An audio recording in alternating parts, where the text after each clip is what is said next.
গর্ভাবস্থায় ডায়াবেটিস বা gestational diabetes নিয়ে আমরা এর আগে বিস্তারিত আলোচনা করেছি এবং আমরা বলেছি যে যে ডায়াবেটিস নতুন করে ডিটেক্টেড হয় গর্ভাবস্থাতে, বিশেষত আমরা 24 থেকে 28 সপ্তাহের মধ্যে গর্ভাবস্থায় টেস্ট করার পর যখন ডায়াবেটিস ধরা পড়ে সেটাকে গর্ভাবস্থায় ডায়াবেটিস বা জেস্টেশনাল ডায়াবেটিস বলে। এখন এর তো স্ক্রিনিং পদ্ধতিতে আছে, যে কোনো ডায়াবেটিসের একটা ডায়াগনস্টিক ক্রাইটেরিয়া আছে এবং সেটা থেকে বোঝা যায় তার ডায়াবেটিস হয়েছে কিনা। এবং গর্ভাবস্থায় ডায়াবেটিসেও এরকম কিছু ডায়াগনস্টিক টেস্ট বা প্রসিজিয়ার আছে।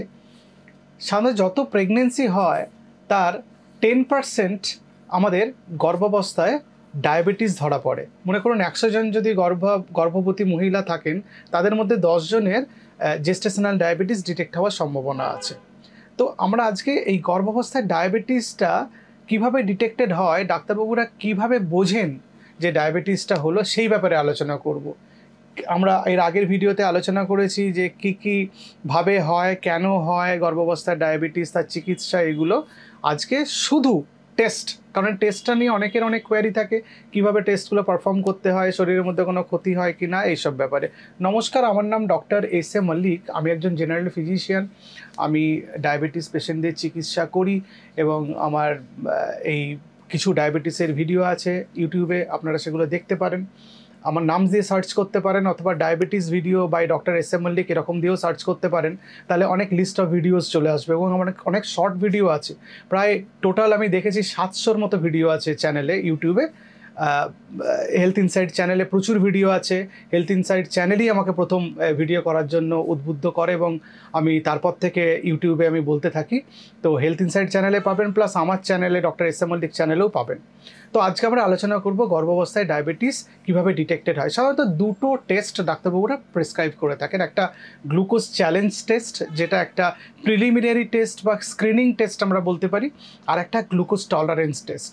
এটা একটা ডেসক্রিপটিভ টেস্ট আর কি, মানে একটু বিশদে জানার জন্য এই টেস্টটা করা হয়। এই দুটো টেস্টেই সুগার ড্রিঙ্ক বা সুগারি ড্রিঙ্ক বা গ্লুকোজ ড্রিঙ্ক দেওয়া হয়। সাধারণত গ্লুকোজ চ্যালেঞ্জ টেস্ট, যেটা স্ক্রিনিং টেস্ট, তাতে 50 গ্রাম গ্লুকোজ জলে গুলে খাওয়ানো হয় 5 মিনিটের মধ্যে, এবং যেটা গ্লুকোজ টলারেন্স টেস্ট, সেটাতে 100 গ্রাম গ্লুকোজ জলে গুলে খাওয়ানো হয়। এবং দুটো টেস্টের মধ্যে পার্থক্য আছে। সাধারণত যারা দেখা যায় যে গ্লুকোজ চ্যালেঞ্জ টেস্ট মানে স্ক্রিনিং টেস্টটাতে ফেল করছেন বা আমাদের সন্দেহের উদ্রেক হচ্ছে যে ইনার জেস্টেশনাল ডায়াবেটিস থাকতে পারে, তাদের গ্লুকোজ টলারেন্স টেস্ট এটা করা হয়। এটা আর একটু সময় লাগে, পেশেন্টের একটু কাম্বারসাম হয়, সেই জন্য প্রথমেই অনেক সময় গ্লুকোজ টলারেন্স টেস্ট সেটা করতে ডাক্তারবাবুরা দেন না, গ্লুকোজ চ্যালেঞ্জ টেস্ট এটা করতে দেন। এই যে গ্লুকোজ চ্যালেঞ্জ টেস্ট, এটা নিয়ে আমরা প্রথমে বলবো। এটা ডায়াবেটিস স্ক্রিনিং টেস্ট অনেকে বলেন, এবং গ্লুকোজ চ্যালেঞ্জ টেস্ট এটাকে অনেকে বলেন, বা জেস্টেশনাল ডায়াবেটিস চ্যালেঞ্জ টেস্ট অনেকে বলেন। অনেকে বিভিন্ন নামে ডাকেন, কিন্তু ব্যাপারটা একই। আসলে কী করা হয়, পেশেন্টকে বলা হয় যে আপনি এই ড্রিঙ্কটা খেয়ে নিন, এর মধ্যে 50 গ্রাম গ্লুকোজ আছে খানিকটা জলে, সেটা 5 মিনিটের মধ্যে খেতে হবে, এবং 1 ঘন্টার মধ্যে ব্লাড ড্র করে, যেরকম নর্মালি ব্লাড ড্র করা হয় সেভাবে ব্লাড ড্র করে তার রেজাল্ট দেখা হয় যে কিভাবে এই রিপোর্টটা এলো এবং কত সুগার এলো। তার উপর ডিপেন্ড করে বলা হয় যে নেক্সট টেস্ট, যেটা গ্লুকোজ টলারেন্স টেস্ট, সেটা করা হবে কিনা। এই যে গ্লুকোজ চ্যালেঞ্জ টেস্টটা স্ক্রিনিং টেস্ট, এটাতে ফেল করছেন বা সুগার বেশি আসছে মানে তার মানে নয় যে আপনার জেস্টেশনাল ডায়াবেটিস থাকতেই হবে। হতে পারে যে কোনোভাবে খাওয়া দাওয়া আগের দিন একটু বেশি হয়েছিল, কার্বোহাইড্রেট যে নাম্বারস, যে যতটা কার্বোহাইড্রেটের পরিমাণ সেটা একটু আমরা বেশি খেয়ে ফেলেছিলাম, তার জন্য সুগারের রেজাল্টটা বেশি এসছে, এটাও হতে পারে। কিন্তু এই টেস্টের ইম্পর্টেন্স এই কারণেই, আমাদের এই টেস্ট বলে দেবে যে আমাদের বিশদে আরও এক্সটেন্সিভলি আমাদের ডায়াবেটিসের টেস্ট করতে হবে কিনা, মানে গ্লুকোজ টলারেন্স টেস্টটা করতে হবে কিনা, সেটা এই টেস্টের রেজাল্টের উপর ভিত্তি করে আমাদের ডিসাইড করতে হয়। কাদের কাদের এই টেস্টগুলো প্রেসক্রাইব করা হয় বা সাজেস্ট করা হয়? যদি কারো প্রেগনেন্সির আগে ডায়াবেটিস থাকে, 2 নম্বর, যদি প্রিনেটাল ভিজিটে দেখা যায় যে ইউরিন টেস্ট করতে গিয়ে ইউরিনে সুগার ধরা পড়েছে, কারো যদি ফ্যামিলি হিস্ট্রি অফ ডায়াবেটিস থাকে, যদি এরকম কোনো কন্ডিশন থাকে যেগুলোর মধ্যে ডায়াবেটিস বেশি পাওয়া যায়, যেমন ওবেসিটি বা কোলেস্ট্রল বা অন্য কোনো মেটাবলিক প্রবলেম আছে বা ফ্যাটি লিভার আছে, তাদের ক্ষেত্রে এই টেস্টগুলো করতে দেওয়া হয়। এই যে গ্লুকোজ টলারেন্স টেস্ট বা গ্লুকোজ চ্যালেঞ্জ টেস্ট, এই টেস্টগুলো তাদের জন্য করতে বলা হয়। এবার কোনো কারণে গ্লুকোজ চ্যালেঞ্জ টেস্ট করতে গিয়ে দেখা গেল সুগার লেভেলটা বেশি এসছে, 180 বা তার উপরে এসছে, তাহলে গ্লুকোজ টলারেন্স টেস্ট করতে বলা হয়। এটাতে যে মা, গর্ভবতী মা, তিনি ল্যাবরেটরিতে যান, তাকে 100 গ্রাম গ্লুকোজ জলে গুলে খাওয়ানো হয় এবং তার প্রথমেই ল্যাবরেটরিতে ঢোকার সঙ্গে সঙ্গে একটা ফাস্টিং ব্লাড নিয়ে নেওয়া হয়। তারপরে ওনাকে ওই সুগারি ড্রিঙ্ক তারপরে খেতে বলা হয়। খাওয়ার 1 ঘন্টা, 2 ঘন্টা এবং 3 ঘন্টা পরে 3টে ব্লাড স্যাম্পেল নেওয়া হয়। তাহলে টোটাল 4টে ব্লাড স্যাম্পেল নেওয়া হয় গ্লুকোজ টলারেন্স টেস্ট। এটাতে চ্যালেঞ্জ টেস্টে কিন্তু 1টা ব্লাড স্যাম্পেল নেওয়া হয়, এক্ষেত্রে 4টে। এবং দেখা যায় যে কীরকম আমরা সুগার লেভেল থাকছে সেটা অ্যাসেস করা হয়। যদি ফাস্টিং 95 বা তার নিচে থাকে নর্মাল, যদি 1 ঘন্টায় যে ব্লাড নেওয়া হয়েছে সেটাতে যদি 180 থাকে সেটা নর্মাল, 2 ঘন্টায় যে ব্লাড নেওয়া হয়েছে সেটা 153 বা তার নিচে থাকলে নর্মাল, আর 3 ঘন্টায় যেটা নেওয়া হয় সেটা 140 বা তার নিচে থাকতে হবে।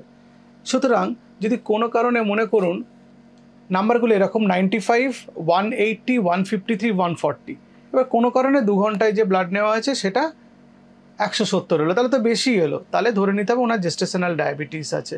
প্রথমে জেস্টেশনাল ডায়াবেটিস ডায়াগনোসিস হলে ডায়েট দিয়ে চেষ্টা করা হয় যে প্রপার ডায়েট কন্ট্রোল করে হচ্ছে কিনা। আসলে প্রেগনেন্সিতে তো মায়েদের অনেক কিছু খেতে ইচ্ছা করে না, গা গুলায়, একটা বমি ভাব থাকে, তার জন্য অনেক খাবার রেস্ট্রিকশন করা যায় না আসলে। আবার অনেকে প্রেগনেন্সিতে বলে রুটি খেতে পারি না বা খুব বেশি ভেজিটেবলস খেতে পারি না, ভাতটাই প্রেফার করে, অনেক ঝামেলা আছে। শুধু যতটা ডায়েটে কন্ট্রোল করা যায় করা গেল। তারপরে যদি ডায়েটে কন্ট্রোল না হয় তখন আমাদের ওষুধ বিষুধের দিকে নজর দিতে হয়। প্রেগনেন্সিতে মেটফরমিন কিছুটা সেফ এবং অনেকের ক্ষেত্রে মেটফরমিন ইউজ করা হয়, তবে আমি বলি পার্সোনালি যদি আপনার প্রেগনেন্সিতে ডায়াবেটিসের চিকিৎসা করতেই হয় তাহলে ইনসুলিন নেওয়াটা ভালো। ইনসুলিনের না অনেক কম সাইড এফেক্ট আছে আপনার শরীরে, এবং বাচ্চা যে পেটের মধ্যে বড় হয়ে উঠছে তারও শরীরের ওপর অনেক কম প্রভাব আছে সেটা। তো ইনসুলিন নেওয়াটাই ভালো। ইনসুলিন নেওয়া মানে এই নয় যে আপনার এই প্রেগনেন্সিতে শুরু হলো সেই ইনসুলিনটা চলতে থাকবে, আপনি পার্মানেন্টলি ডায়াবেটিক হয়ে গেলেন। অনেক ক্ষেত্রে দেখা যায় যে বাচ্চা ডেলিভারির পরে মা আগে আবার নন ডায়াবেটিক অবস্থায় ফিরে এসছেন, মানে রিভার্স হয়ে গেছে। সুতরাং আমি বলি যে 2 ধরনের ডায়াবেটিস রিভার্সেবল, চেষ্টা করলে রিভার্স করা যায়, একটা টাইপ 2 ডায়াবেটিস আর একটা জেস্টেশনাল ডায়াবেটিস।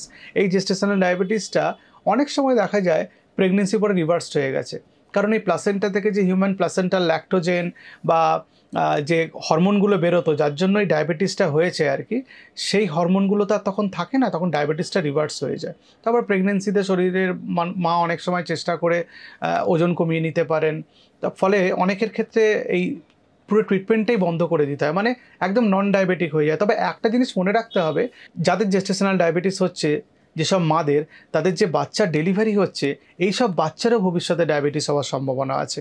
সুতরাং নজরে রাখতে হবে, ওজন বাড়ালে চলবে না। বাচ্চা ডেলিভারি হলো, বাচ্চাকে খুব আদর যত্ন করে খাওয়ানো, 4 বেলা 5 বেলা 6 বেলা খাওয়াচ্ছেন, নাদুস নুদুস বাচ্চা, সবাই দেখে বলছে খুব ভালো বাচ্চা, খুব খুশি, যেরকম গোল গোল দেখতে বাচ্চা। আসলে এই বাচ্চা আমি খুব হেলদি বলবো না যাদের ওজন বেশি। বাচ্চা লিন অ্যান্ড থিন হতে হবে, যে বাচ্চা দৌড়ে বেড়াবে, যে বাচ্চা এক জায়গায় বসে থাকবে না সারাক্ষণ, যে বাচ্চার শরীরে এক্সট্রা ফ্যাট থাকবে না, মুখ ফোলা ফোলা, এত বড় পেট, এত বড় বাচ্চা, এই বাচ্চা ভালো হবে না। এই বাচ্চার অনেকগুলো হেলথ প্রবলেম ভবিষ্যতে হওয়ার সম্ভাবনা আছে। চেষ্টা করবেন হেলদি নিউট্রিশিয়াস ফুড খাওয়াতে বাচ্চাকে, এবং যাতে বাচ্চার ওজন না বাড়ে, নাহলে এই বাচ্চাও পরে ডায়াবেটিক হয়ে যাওয়ার সম্ভাবনা থাকবে। এই জেস্টেশনাল ডায়াবেটিসের যদি কমপ্লিকেশান নিয়ে আমাদের আলোচনা করতে হয়, তাহলে একটা প্রি এক্ল্যাম্পসিয়া হওয়ার সম্ভাবনা থাকে, প্রেগনেন্সিতে ব্লাড প্রেশার বেড়ে যায়, যেটাকে প্রেগনেন্সি ইনডিউসড হাইপারটেনশন বলে। 2 নম্বর, এই যে জেস্টেশনাল ডায়াবেটিসে দেখে যে সিজারিয়ান সেকশন বেশি হয়, মানে নর্মাল ডেলিভারি হওয়ার চান্স কমে যায়, বাচ্চার সাইজ বড় হয়ে যায়, আসলে বেরোতে চায় না নর্মাল বার্থ প্যাসেজ দিয়ে, তখন সিজারিয়ান সেকশন করতে হয়। আর বাচ্চার হাইপোগ্লাইসিমিয়া হতে পারে জন্মের সঙ্গে, মানে বাচ্চা ডেলিভারি হলো তারপরে বাচ্চা সুগার ফল করতে পারে। সেই জন্য খেয়াল রাখতে হয়, বাচ্চার যখন জেস্টেশনাল ডায়াবেটিস থাকে, বাচ্চা ডেলিভারি করার সঙ্গে সঙ্গে বাচ্চার সুগার টেস্ট করে দেখা হয় এবং কিছুক্ষণ আরও মনিটরিংয়ে রাখতে হয় যে সুগার ফল করছে কি না।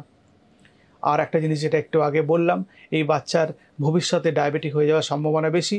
বাচ্চার খাবার দাবার, বাচ্চার একটু বড় হলে তাকে এক্সারসাইজ করা, একটু খেলাধুলার মধ্যে দেওয়া, এবং তারা যাতে ওজন না বেড়ে যায় সেটা নজরে রাখা আমাদের কর্তব্য। তো এই মোটামুটি জেস্টেশনাল ডায়াবেটিসের টেস্ট নিয়ে আমরা আলোচনা করলাম। আরও অনেক কিছু বলার আছে, সেগুলো বিশদে বললাম না। আমার একটা অন্য ভিডিও আছে এখানে, এই চ্যানেলেই আছে, আপনি দেখবেন, সেটাতে আমি বিশদে বলেছি। নমস্কার।